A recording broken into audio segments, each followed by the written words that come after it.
In February 2018, a chicken shop ran out of chicken. Not one shop, around 900 of them across Britain. Within days, more than 700 were shut. The chicken existed. KFC had already bought it. You just could not buy any. And nobody could explain why. Here is what makes this so strange. There was no chicken shortage in Britain that week. The farms were running. The processing plants were running. Chicken was moving through the country as normal. One company, and only one, could not get it onto a plate. KFC sells that bird in around 900 restaurants here. By the weekend, roughly 4 in 5 of them had gone dark. The order screens went dark. The apps stopped. The buckets sat empty. It is the corporate version of a plumber whose own taps do not work. Stay with me because you are about to watch this break in 4 separate ways. Each one alone is survivable. Together they shut a chain in about 72 hours. And the FCK apology you probably remember fixed none of it. It just left everyone asking why the chicken crossed the road. To understand the break, you have to see how it used to work. For years, KFC trusted a specialist to move its fresh chicken. Their whole business was keeping fresh food cold and moving it fast. That focus was the point.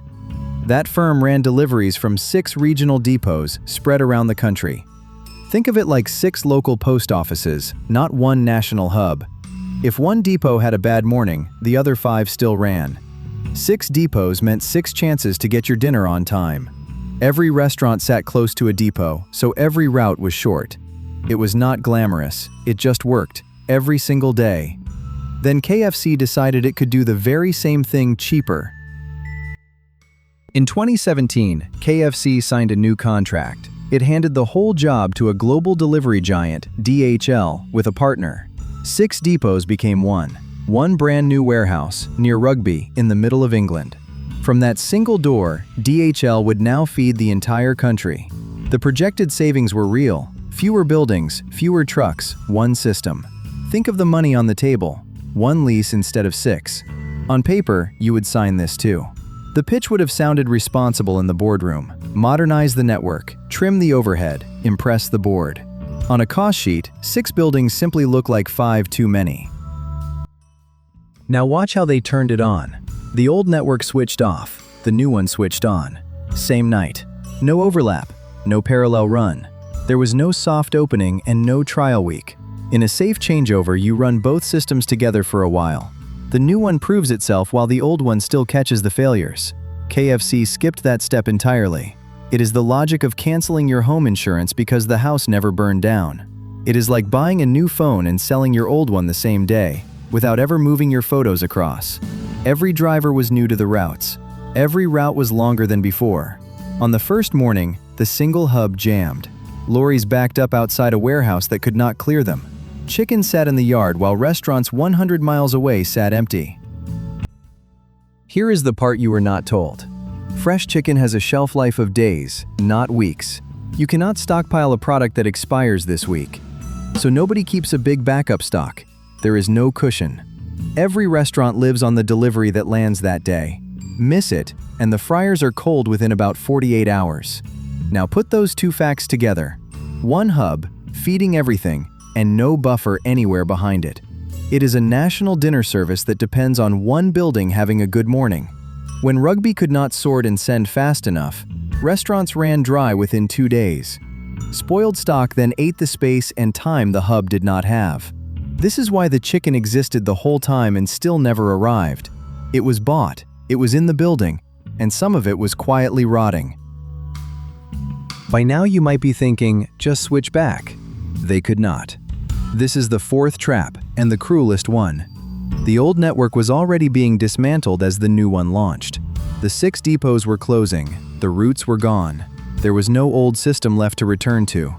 KFC had removed its safety net before testing the trapeze. More than 700 of around 900 restaurants sat closed. Managers taped handwritten signs to locked doors.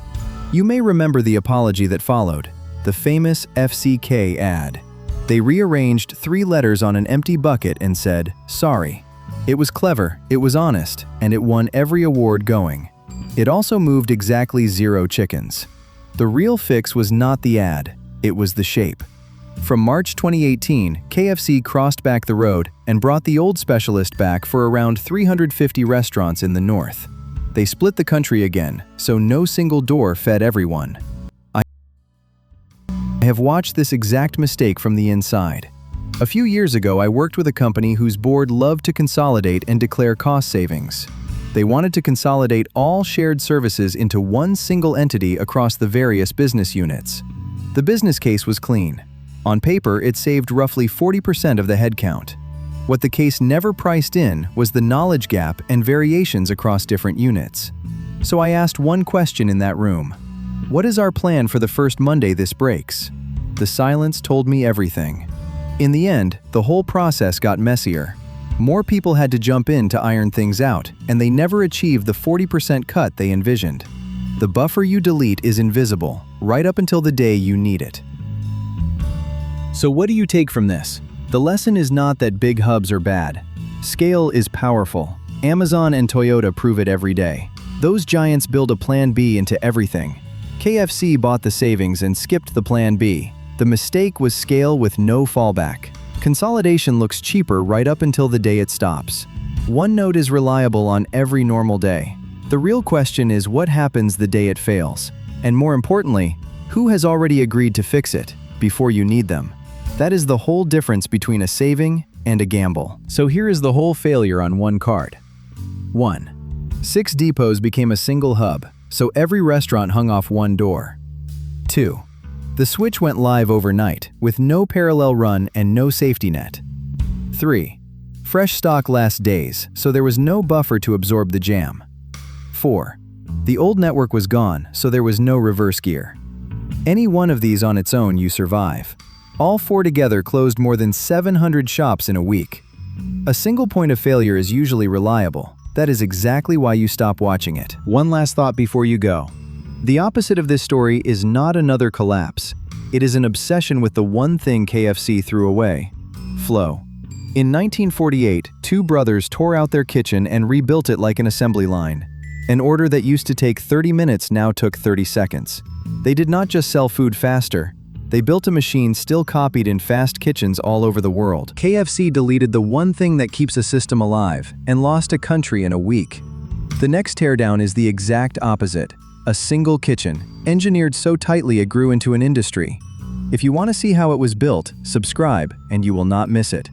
Because the way work really breaks, and the way it wins, is rarely where you are looking.